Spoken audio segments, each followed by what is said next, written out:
It is my understanding that the Council is ready to proceed to the vote on the draft resolution contained in document S/2024/302.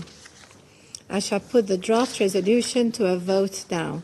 Will those in favour of the draft resolution contained in document S/2024/302 please raise their hand?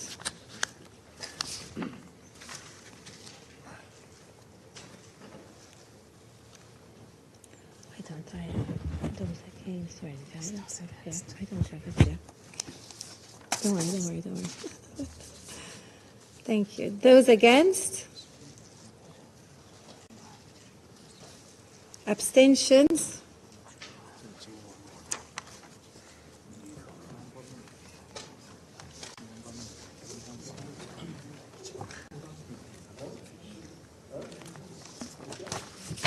The result of the voting is as follows.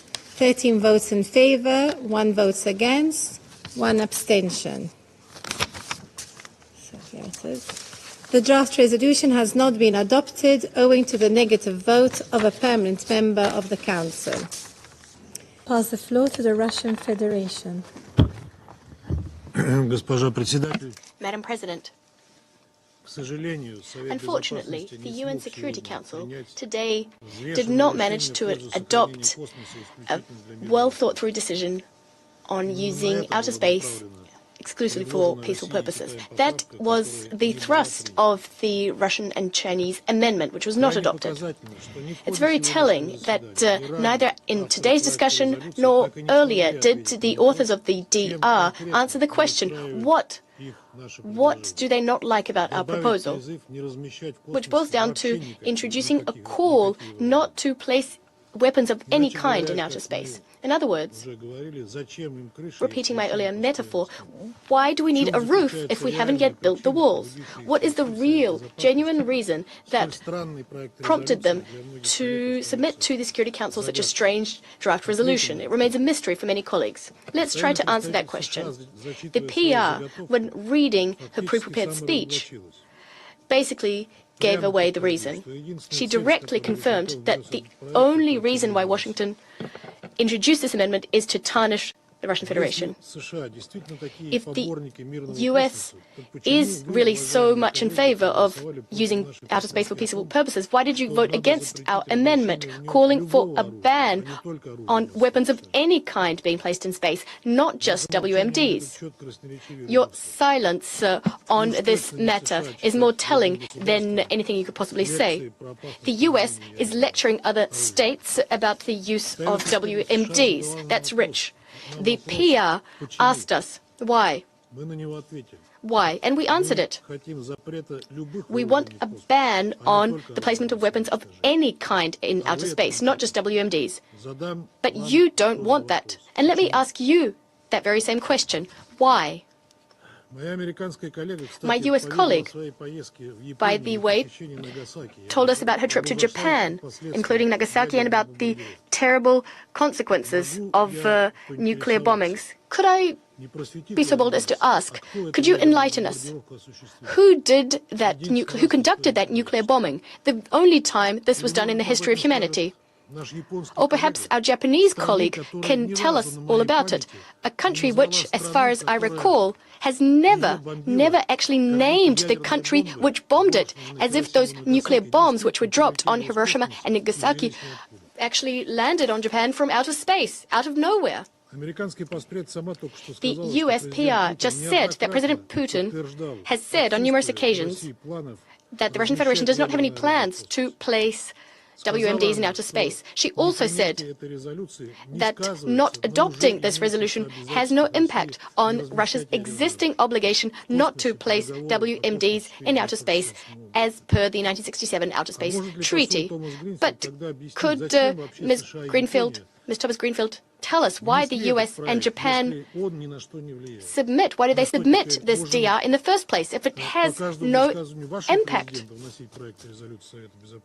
Should we be introducing further such DRs in light of what your president said? It all becomes clear, or at least much of it, if we recall that the US and their allies announced some time ago plans to place weapons, including strike combat systems, in outer space. The use of force or threat of force in outer space, from space against Earth or from Earth against objects in outer space. This was directly mentioned in a number of space strategies of Western states. They're available, publicly available. Over the last few years, the US actively spoke out against any initiative geared towards Paros. A shining example is the fact that the US has been blocking for many years now a Russian-Chinese proposal on a treaty on the prevention of the placement of weapons in outer space, which was authored all the way back in 2008. The Russian Federation, and relevant experts are well aware of this, has pursued a completely opposite, a very constructive policy line. In various fora, in the First Committee of the General Assembly, at the Conference on Disarmament, in the Disarmament Commission, in COPUOS, the Russian Federation has been promoting initiatives geared towards preventing an arms race in outer space. For the record, I would like to state again, we're prepared to sign an international legally binding agreement. We could even do it tomorrow. An agreement which would contain a comprehensive ban on the placement of weapons of any kind, not just WMDs, in outer space, which are already, these WMDs are already prohibited by the Outer Space Treaty. We're also in favor on banning the use of force or the threat of the use of force in outer space, from space against Earth or from Earth against objects in outer space. The problem is that our Western partners won't agree to this. They are, in fact, actively, militarily exploring outer space. And lest they pull the wool over our eyes, let me state it for the record, they will not issue the militarization of outer space. The US delegation today proposed a DIA without due regard for the Russian-Chinese proposal. This is just a politicized product, propaganda, which has nothing to do with keeping outer space for peaceful purposes. In doing so, Washington is clumsily trying to shirk criticism, shifting blame. Furthermore, it's a very convenient way of diverting attention from Washington's shameful veto on Palestine's attempt to achieve full membership, which meant that they couldn't fix this historical injustice against the Palestinian people. We shouldn't forget another very dangerous and nefarious component of the American draft. It's a clear attempt to use the Security Council to implement restrictions which haven't been set forth before anywhere, including the Outer Space Treaty. This sets a very serious legal precedent. The Security Council is not the place to do that.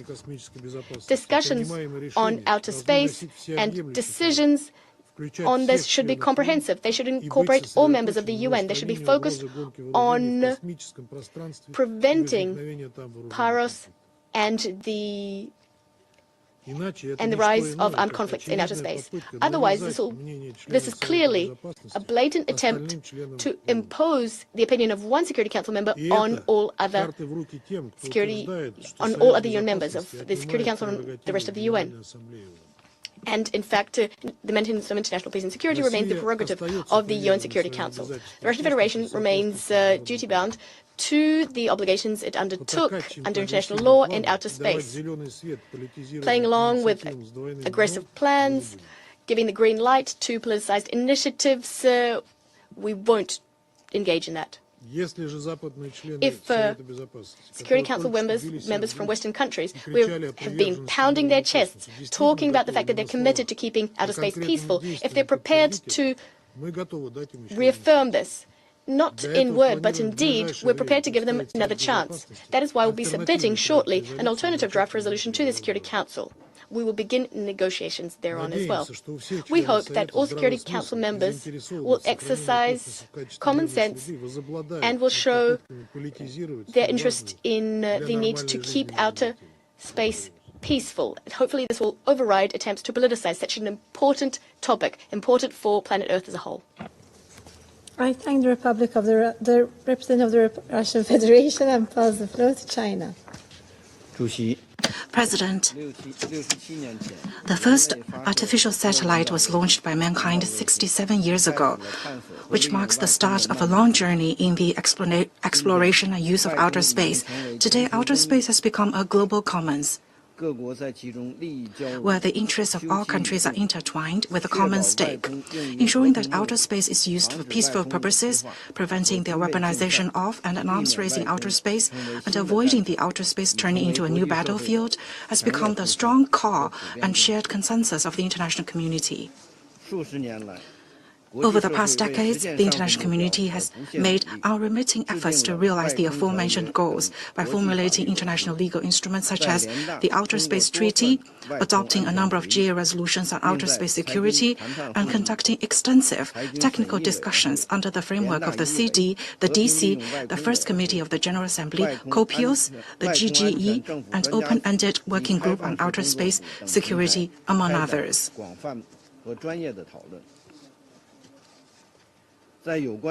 During relevant deliberating processes, it has been generally recognized that current security threats to outer space include both the possible placement of weapons of mass destruction, including nuclear weapons, and other types of weapons in outer space.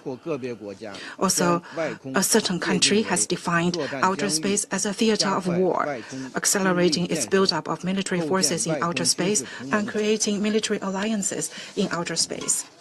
In the context of all these threats, only by opposing loud and clear an arms race in outer space and promoting the negotiation and conclusion of a new legal instrument on arms control in outer space can we then effectively sustain security in outer space. This is the universal call of the vast majority of member states, especially developing countries. President,